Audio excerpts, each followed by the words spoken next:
les allergies digestives, comment est-ce qu'elles se manifestent? Parce que moi, personnellement, je n'ai jamais vu, ou peut-être j'ai vu, je n'ai pas su que c'était cela. Je ne savais pas qu'il y avait des allergies digestives. Comment est-ce que cela se manifeste? Et ma deuxième question, en ce qui concerne les dermocorticoïdes, est-ce que si on a de l'eczéma sur la face, puisque pendant l'exposé, vous avez montré des figures avec un enfant qui avait l'eczéma plein sur toute la face, est-ce que les dermocorticoïdes sont appliqués dans ce cas-là? Et ma troisième question concerne le psoriasis causé par la phytothérapie. Est-ce que cette psoriasis-là, est-ce que la thérapeutique est la même qu'un psoriasis auto-immun? Merci. Alors, pour les allergies digestives, vous pouvez avoir des manifestations digestives de l'allergie, comme une diarrhée, hein, par exemple. Mais sur la peau, ça va se manifester par de l'urticaire. Hein, l'urticaire ou de l'œdème de Quincke, lorsque l'urticaire est profond, par exemple, un œdème, par exemple, l'œdème de la lèvre, lorsque c'est un œdème profond, on parle d'œdème de Quincke. Et ça peut être d'origine alimentaire, une allergie alimentaire. Ça peut être simple urticaire, qui sont des papules prurigineuses qui sont fugaces et qui vont disparaître au bout de quelques heures, hein, qui vont être très prurigineux, ou un œdème de Quincke, un œdème de la lèvre ou une partie du visage, ou alors un œdème de Quincke, un œdème laryngé, hein, et qui va peut-être engendrer une asphyxie, hein, ou alors des manifestations digestives. Vous voyez un peu la complicité de l'allergie digestive, c'est que vous prenez quelque chose par la voie orale et c'est la peau qui réagit. C'est un peu ce que j'appelle le système de vase communicant dans l'allergie. Alors, pour les dermocorticoïdes, les dermocorticoïdes peuvent être utilisés, je n'ai pas voulu prolonger l'exposé, mais il ne faut pas avoir une corticophobie, il ne faut pas avoir peur des dermocorticoïdes. Si vous avez une réaction intense sur le visage, vous prenez les dermocorticoïdes forts pour le visage. L'essentiel, c'est de faire une surveillance et de pouvoir, il faut que ce soit proportionnel à l'intensité de la réaction, mais vous le mettez sur le visage, le temps de faire partie de la réaction au bout de quelques jours, et après, vous remplacez par un dermocorticoïde moins fort, de classe 1.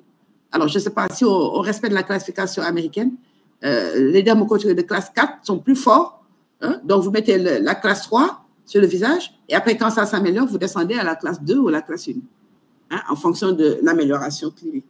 Mais en tout cas, pour l'allergie cutanée, l'eczéma, les dermocorticoïdes constituent le traitement, quelle que soit la localisation, il faut juste l'adapter au site et surtout à l'intensité de la réaction. On vous dit qu'il ne faut pas mettre de corticoïdes de classe 2, de classe 3 sur les plis, mais s'il y a une très forte réaction sur les plis, vous mettez le classe 3 sur les plis, et lorsque ça s'améliore jusqu'à ce que la réaction soit atténuée, vous descendez en classe dermocorticoïde et vous allez en plus faible. Alors, le psoriasis. Alors, les psoriasis, les plantes miment les dermatoses. Donc, si vous avez un psoriasis induit par les plantes, en général, on traite par les dermocorticoïdes. Et si la plante est responsable, vous arrêtez la plante, les choses vont avoir tendance à s'améliorer. Et souvent, en hospitalisation, on voit que dès les premiers jours, dès qu'on arrête la plante responsable, on voit que les choses ont tendance à entrer dans l'ordre. Donc, on met des traitements en topique. Maintenant, tout dépend de l'intensité de la réaction. Si c'est un sujet qui est psoriasis connu et qui a fait une poussée grave avec des plantes, oui, l'arrêt de la plante va faire régresser les choses, mais peut-être que ce n'est pas nécessaire de faire un traitement par voie générale, hein, d'un psoriasis qui est là. Donc, c'est vraiment un traitement au cas par cas. Mais sachez que lorsque c'est dû à une plante, l'arrêt de la plante aura tendance à faire régresser les choses, mais parfois, on ne peut pas attendre justement cet effet, cette régression spontanée qui peut prendre du temps. Parfois, on est obligé d'aider le patient à améliorer sa symptomatologie. Voilà. Est-ce que j'ai été assez explicite? Je ne sais pas. OK. Merci, professeur. Oui. Professeur, il y a Dr Sorman qui pose la question à savoir, est-ce que dans le syndrome de Lyme, on peut avoir une atteinte viscérale comme hépatique ou bien c'est associé à un Dress syndrome? Alors, en général, dans le syndrome de Lyme, on peut avoir une nécrose épidermique au niveau des bronches, qui peut être responsable d'une détresse respiratoire. Mais en tout cas, l'atteinte hépatique est plus attendue dans le Dress. Dans le Dress, qui est des lésions érythémateuses squameuses généralisées avec atteinte viscérale. Hein? Mais l'AIL et Dress, ça ne donne pas en général la même symptomatologie. Hein? Mais toujours est-il que parfois, vous allez avoir des formes intriquées et que quand quelqu'un a l'AIL, il aura besoin d'un bilan général. pour voir. Parce que le médicament peut atteindre la peau via un LAL, mais il peut aussi donner une hépatite médicamenteuse simultanée ou une atteinte rénale, une écolyse, une nécrose corticale et donner une insuffisance rénale. Et donc, un sujet qui a un syndrome de LAL en hospitalisation, il a à la fois son bilan hépatique, son bilan rénal, pas tellement que ce soit le LAL qui donne l'atteinte rénale, mais le médicament peut donner une atteinte via le LAL et donner également une autre atteinte hépatique. Alors, mais dans le DRESS, l'atteinte hépatique est la hantise. Lorsque vous suspectez un DRESS, le bilan hépatique, c'est ce qu'il faut demander, parce que le sujet va mourir de son atteinte viscérale et non de sa peau. Hein, et donc, c'est important de faire un bilan. Et c'est pour ça la dermato et la médecine interne. Hein. Il faut explorer les malades et voir toutes les atteintes possibles.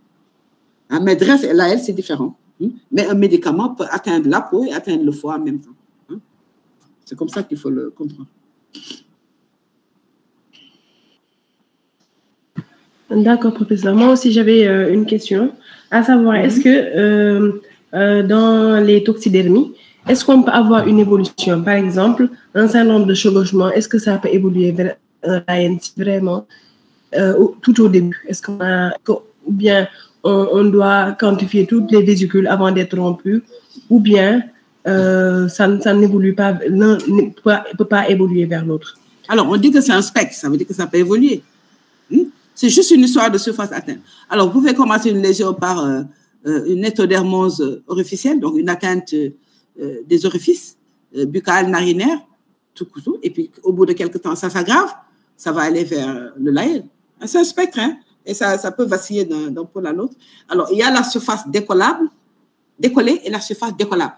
Mais parfois, la surface décollable n'est même pas apparente. Hein? Hein, c'est vraiment un spectre, et c'est pour ça, dès que vous avez un début de décollement, il faut trouver le médicament responsable, parce que ça va aller très vite vers un LAL. Parfois, ça reste Stevens-Johnson, hein? Mais là, peut-être que vous avez eu la chance d'arrêter le médicament, mais parfois, ça vous donne l'AL d'emblée. Le LAL survient d'emblée. Parfois, c'est progressif. Ça va à Stevens-Johnson et rapidement vers l'AL.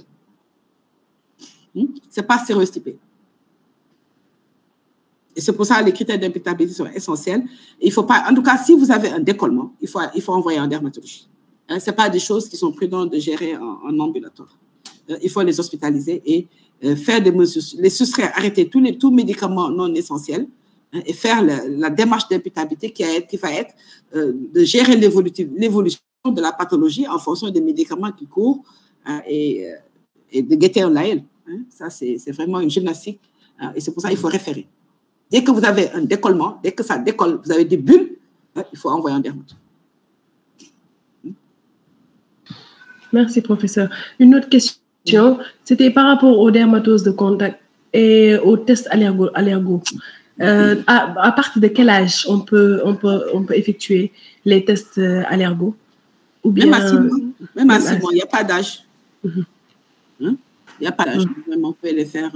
Bon, maintenant, il faut que ce soit justifié. Hein. Une petite poussée d'eczéma ne va pas justifier d'aller faire des tests. Mais si l'enfant fait des crises persistantes et assez fréquentes, est-ce que ça chauffe de partout? C'est le nez, le poumon, il est asthmatique, il fait une rhinite, et il y a des choses qui apparaissent sur la peau, il faut aller. Par exemple, si le sujet, l'enfant, est allergique à son émollient, à sa crème émolliente, il va avoir des lésions partout puisque vous mettez la crème partout sur son corps. Donc, il est important qu'on détecte s'il supporte déjà sa crème de corps pour ne pas aggraver les lésions.